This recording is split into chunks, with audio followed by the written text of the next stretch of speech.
புதிய ஆண்டில கர்த்தர் நம்ம அற்புதமாய் நடத்த, அதிசயமாய் நடத்த போகிறார். அவர் கர்த்தர் இயேசு கிறிஸ்து நாமத்தினாலே புத்தாண்டு வாழ்த்துக்களையும் தெரிவித்துக் கொள்ளுகிறேன். ஆமென். இப்பொழுதும் மத்தேயு எழுதின சுவிசேஷம் 13ஆம் அதிகாரம் 43ஆம் வசனத்தை வாசிப்போம். மத்தேயு 13:43.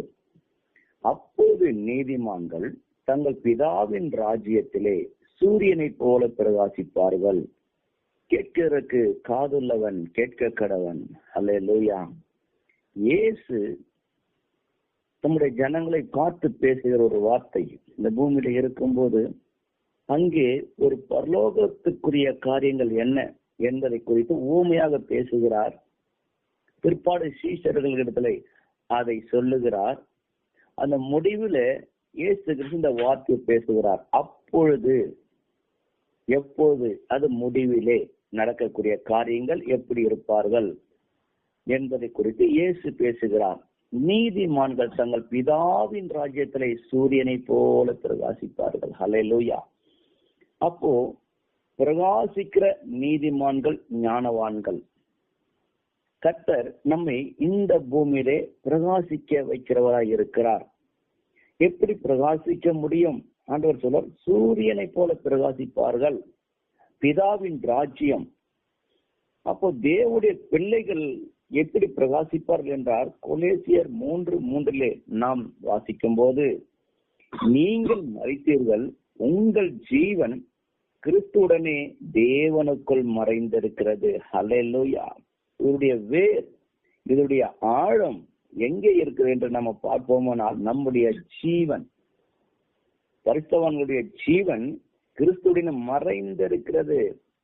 அப்போ நம்முடைய ஜீவன் கிறிஸ்துக்குள்ள இருக்கும் போதுதான் நாம் இந்த பூமியில பிரகாசிப்போம். மறுமையிலும் நம்ம எப்படி இருப்போமா? பிரகாசிக்கிறா. அவருடைய ராஜ்யத்தின் தேவ பிள்ளைகள் பிரகாசிக்கிறா இருப்போம். அப்ப சூரியனை போல பிரகாசிப்பதினால் இவர்களுக்கு கொடுக்கப்படும் மகிமை எல்லாமே எப்படி இருக்கும் என்றால் வெளியரங்கமா இருக்கும். எதுவும் மறைவாகவே இருக்காது. இவர்கள் மூலமாக தேவன் மகிமைப்படுவார். கர்த்தர் இவர்களையும் கனப்படுத்துவார். இதுவே நீதிமான்களுக்கு வாக்கு பண்ணப்பட்டிருக்கும் ஸ்லாக்கியம். ஹல்லேலூயா. தேவனுடைய பிள்ளைகள் ஜீவன் கிறிஸ்துக்குள் இருக்கும். அது மறைந்திருக்கும்.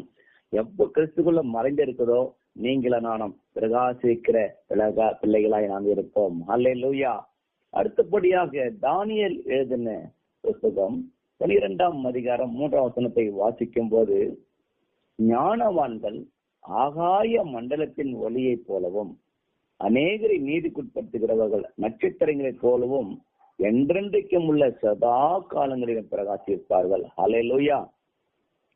எனக்கு பிரியமான தேவ ஜனமே, கர்த்தர் சொல்லுற ஞானவான்கள் ஆகாய மண்டலத்தின் ஒளி. அப்போ இங்க சொல்லுகிறார், ஞானவான்கள் யாரை குறித்து சொல்லுகிறார்? அநேகரை நீதிக்குட்படுத்துகிறவர்கள் நட்சத்திரங்களை போல இருப்பார்கள் என்று யாரை குறித்து சொல்லுகிறார்? இப்படிப்பட்டவர்கள் என்றென்றைக்கும் உள்ள சதா காலங்களும் பிரகாசிப்பார்கள். இயேசுவை விசுவாசித்து ஏற்றுக்கொண்டவருடைய வாழ்க்கை எப்படி இருக்கும் என்றால், ஏதோ ஒரு சூழ்நிலைக்காக இருக்காது. அது காலங்காலமாய் நித்தியமாய் நித்தியமாய் நித்தியமாய் பிரகாசிக்கிற ஒரு வாழ்க்கையை கொடுக்கிறார். ஹல்லேலூயா. இவர்கள் கர்த்தருக்காக ஊழியம் செய்தாலும், இவர்கள் அநேகர் பட்டயத்தினாலும் அக்கினாலும் இரத்த சாட்சியிலும் மரித்தார்கள். இவர்கள் சிறையிருப்புக்கு பட்டார்கள். இவர்களுக்கு துன்பங்களும் வேதனைகளும் வந்தாலும் இவர்கள் அநேகரை நீதிக்குட்படுத்தினார்கள் என்று பார்க்கிறோம். பரிகெடுப்பு காலத்தில் அநேக போராட்டங்கள் உபத்திரங்கள் மத்தியில் இருந்தாலும் அவர்கள் தாங்கள் மாத்திரமல்ல, அநேகரை இயேசு அண்டை வழி நடத்தப்பட்டார்கள். அநேகருக்கு சுவிசேஷத்தை அறிவித்தார்கள். இவர்கள் அநேகரை தேவனுடைய சுவிசேஷத்துக்கு உட்படுத்திக் கொண்டு வந்தார்கள். அந்த வெளிச்சத்துக்கு கொண்டு வந்தார்கள். அந்த இயேசு என்ற ஒளிக்குள்ள கொண்டு வந்தார்கள். ஏனென்றால் இவர்கள் ஞானவான்கள், இவர்கள் நீதிக்குட்படுத்துகிறவர்கள், இவர்கள் ஒளியை போல இருக்கிறவர்கள். அப்படிப்பட்டவர்கள் தான் இந்த ஊழியங்களை செய்ய முடியும். தமக்காக ஊழியம் செய்த இவர்களை கர்த்தர் கனம் பண்ணுகிறார். ஹல்லேலூயா. யாக்கோபு எழுதின புத்தகம் 5:19-20 நம்ம வாசிக்கும் போது, யாக்கோபு 5ஆம் அதிகாரம் 19-20, சகோதரரே, உங்களில் ஒருவன் சத்தியத்தை விட்டு விலகி மோசம் போகும்போது மற்றொருவன் அவனை திருப்பினால், தப்பி போன மார்க்கத்தினின்று பாவியை திருப்புகிறவன் ஒரு ஆத்துமாவை மரணத்தினின்று ரட்சித்து திரளான பாவங்களை மூடான் என்று அறிய கடவன். அல்லேலூயா. பாருங்க, நீதிக்குட்பட்டது என்ன என்பதை யாக்கோபு எழுதியிருக்கிறார். சகோதரி, உங்களில் ஒருவன் சத்தியத்திற்கு விலகி மோசம் போகும்போது, அப்போ சத்தியத்தில் இருக்கிறாரு, பிள்ளைகள் இருக்கிறார்கள், விசுவாசிகள் இருக்கிறார்கள். ஆனால் அவர்கள் விட்டு விலகி போகும்போது, அந்த சத்தியத்தை விட்டு விலகி அவங்க என்னவா போறாங்கன்னா மோசம் போகிறாங்க என்று பார்க்கிறோம். சத்தியத்தை விட்டு எப்போ ஒரு மனிதன், ஒரு சகோதரன், ஒரு சகோதரி விலகிறார்களோ அவங்களுடைய வாழ்க்கை மோசத்துக்குள்ளாக போய் கொண்டிருக்கிறது என்று அர்த்தம். அவங்களுடைய வாழ்க்கை இருளான வாழ்க்கைக்குள்ளாக போய் கொண்டிருக்கிறது என்று அர்த்தம். பாருங்க, நான் இயேசுவை ஏற்றுக்கொண்டேன், சினிமா பார்க்க மாட்டேன், நாடகம் பார்க்க மாட்டேன், குடிக்க மாட்டேன், புகைக்க மாட்டேன், லஞ்சம் வாங்க மாட்டேன் அப்படின்னு சொல்லி முடிவெடுத்து இயேசுவோடு நடக்க ஆரம்பிக்கிறார்கள். இயேசு என்ற வெளிச்சத்திலேயே நடந்து கொண்டு போய்கொண்டே இருக்கும்போது இடையில யாரோ பழைய வாழ்க்கையோடு கூட இவர்கள் இணைக்கப்பட்டார்கள் என்றால் அவர்கள் சத்தியத்தின் பாதியத்தை விட்டு விலகி இருளான வாழ்க்கைக்குள்ளாக அடியெடுத்து வைக்க கொண்டு இருக்கிறார்கள் என்ற அர்த்தம். அப்படிப்பட்டவருடைய வாழ்க்கை பிரகாசிக்க முடியாது. பழைய வாழ்க்கைக்கு உள்ள போகிறவருடைய வாழ்க்கை பிரகாசிக்க முடியாது. அவர்கள் ஒளியை போல இருக்க முடியாது. அவர்கள் மற்றவர்களுக்கு ஒளியை வீசவும் முடியாது. அவருடைய வாழ்க்கை இருளாக மாறுகிறது. இரண்டாவது, அவர்களாலே மற்றவர்களுக்கு ஒளி வீசவும் முடியாது. அவர் குடும்பத்துக்கும் ஒளி வீச முடியாது, எங்கேயுமே ஒளி வீச முடியாது. அப்படிப்பட்டவர்களை பார்த்து நம்ம சொல்லணும், ஆமா இவங்க திருந்தே மாட்டாங்க, எத்தனை வாட்டி சொன்னாலும் அப்படியேதான் இருக்கிறாங்க, குடிக்காதீங்கன்னு சொன்னா குடிச்சுட்டே இருக்கிறாங்க, அங்க போகாதுன்னு போயிட்டே இருக்காங்க, அப்படியே நம்ம விட்டு விடாமல், யாக்கோபு சொல்லுகிறார், அப்படி நம்ம விட்டு விடாமல் அவனை திருப்ப வேண்டும். தேவ பிள்ளைகள் பிரகாசிக்கிற நீங்களும் நானும் மற்றவர்களை திருப்ப வேண்டும். இயேசுக்கு நேராக வழிநடத்த வேண்டும். இயேசுக்கு நேராக புத்தி சொல்லி அவர்கள் வழிநடத்தி கொண்டு வர வேண்டும். தப்பி போன மார்க்கத்தின்று பாவியை திருப்புகிறவன் ஒரு ஆத்துமாவை மனத்தின்று ரட்சிக்கிறவனா இருக்கிறான். பாருங்க, திருப்பும் போதுதான் அந்த ஆத்மா, வெளியேறப்பட்ட ஆத்மா அப்படிப்பட்ட மரணத்தினின்று ரட்சித்து திரளான பாவங்களை மூடுகிறது என்று நாம் பார்க்கிறோம். அல்லேலூயா. ஆகவே இந்த நாளிலும் பசுத்தாவியார் நம்மோடு கூட பேசுகிற வார்த்தை என்ற, நம்மோடு கூட இருக்கிறவர்கள், சக தேவ பிள்ளைகள், விசுவாசிகள் அல்லது ஊழியக்காரர்கள் யாரா இருந்தாலும், சில வேளையிலே சாத்தானால் இந்த உலகத்தின் காணல கொஞ்சம் பின்னாங்கி போயிருக்கும் போது கூட இந்த வருடத்தின் கடைசியில் வந்திருக்கிற நாம் ஆவியார் சொல்லுகிற பிரகாரம் அவர்களுக்கு நாம் எடுத்து சொல்லி மறுபடியும் ஆண்டவரத்துல மன்றாடி ஜெபித்து கதறி, ஆண்டவரே இந்த ஆத்மா பிசாசு கொள்ளை கொண்டு போகக்கூடாது தகப்பனே, இந்த ஆத்மா வழி தவறுவது கொண்டு வாங்கன்னு சொல்லி ஜபம் பண்ணி அவர்கிட்ட நீங்க பேசும்போது கர்த்தர் அவளை மறுபடியும் ரட்சித்து கொண்டு வருவார். ஹல்லேலூயா. கர்த்தராக இயேசு கிறிஸ்துவை விசுவாசிக்கிறவர்கள் தங்கள் சரீரத்திலே மரித்து போன பின்பு அவர்கள் நித்திய ஜீவனுக்குள் விரிவாசிப்பார்கள். ஹல்லேலூயா. எவ்வளவு பெரிய ஸ்லாக்கியம் பாருங்க. தேவ பிள்ளைகளுக்கு, இயேசு கிறிஸ்து விசுவாசிகளுக்கு தான் இந்த ஒரு ஸ்லாக்கியத்தை கர்த்தர் கொடுக்கிறார். தங்கள் சரீரத்திலே மரித்து போன பின்பு அவர்கள் நித்திய ஜீவனுக்குள் பிரவேசிக்கிறார்கள். நாம் இந்த பூமியில ஜீவிக்கும் காலம் வரையிலும் பாவிகளை இயேசு கிறிஸ்துவிடம் அழைத்து கொண்டு வர வேண்டும். இதுதான் நம்மள் விழுந்த கடமை. தேவனிடத்தில் இருளான இருக்கிற ஜனங்கள் வெளிச்சத்துக்கு வந்தார்கள் என்று இயேசு சொல்லியிருக்கிறார். இருந்திருக்கிற ஜனங்கள் வெளிச்சத்தை கண்டால் இயேசு அந்த இடத்துக்கு போன உடனே எல்லாரும் இயேசு பார்த்தாங்க.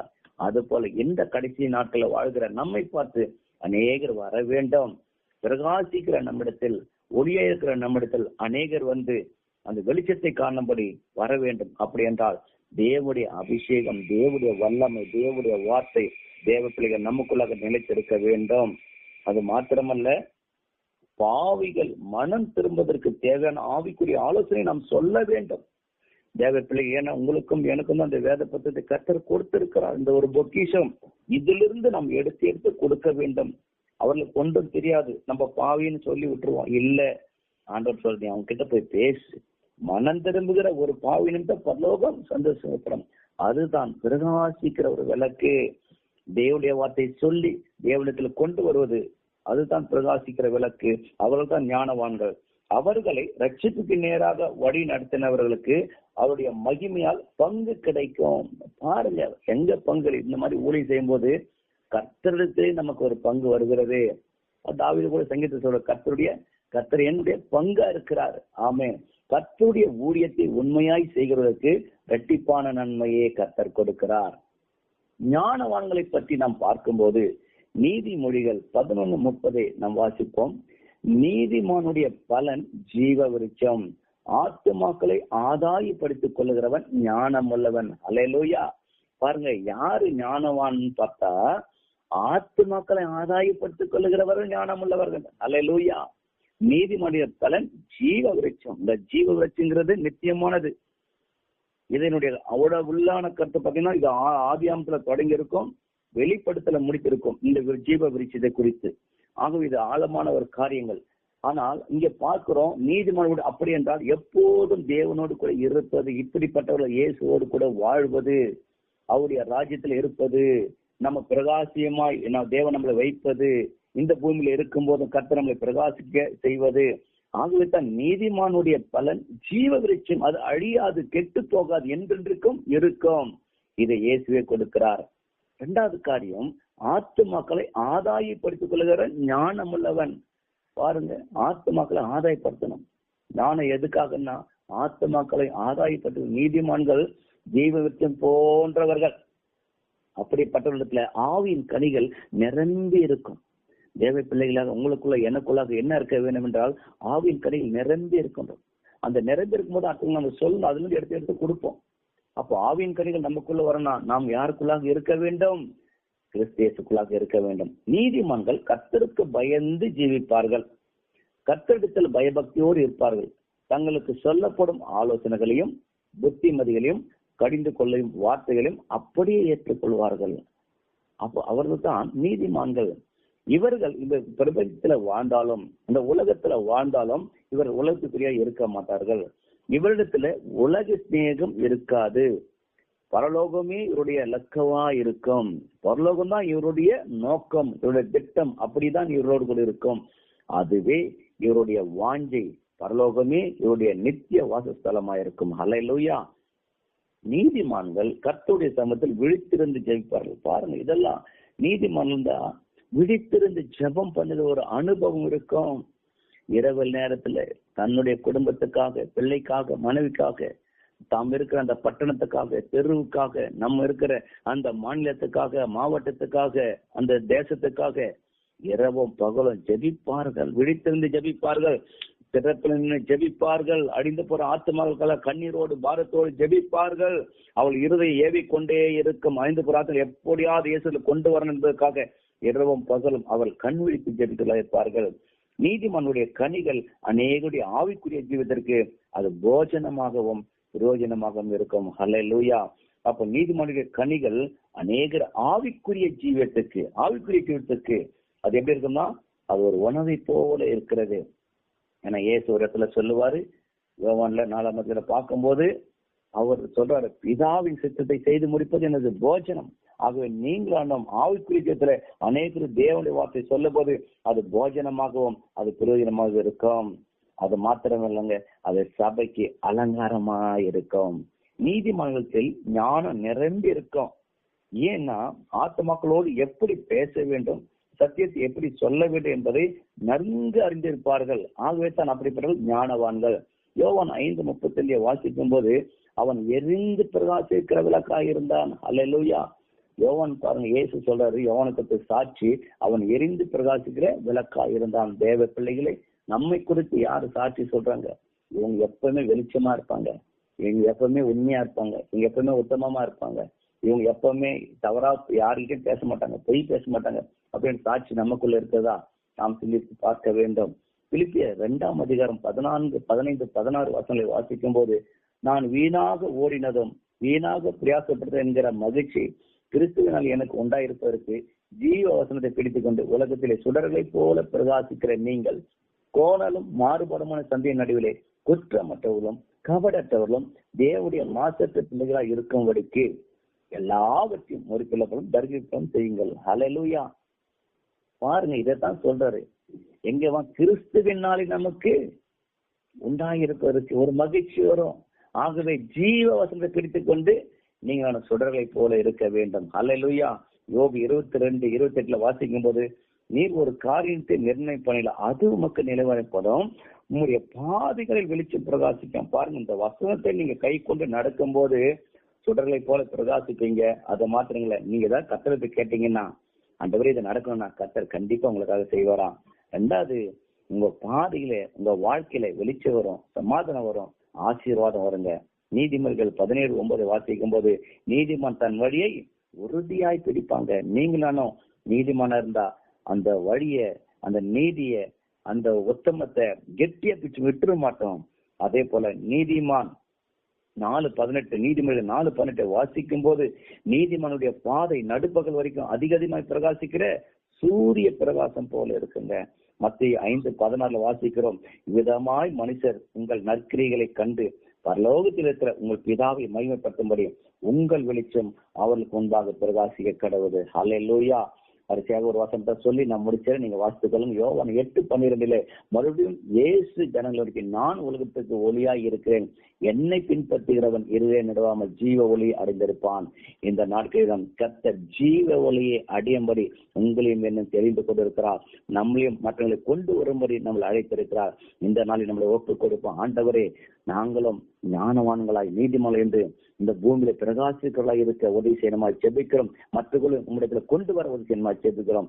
இதை கேட்ட ஒவ்வொருவரையும் அற்புதமாய் அதிசயமாய் நடத்துவீராக. புதிய ஆண்டில புதிய பகுதியில தரப்பீராக. இயேசு நாமத்தில் கேட்கிறோம் ஜீவனுள்ள பிதாவே. ஆமென். ஆமென்.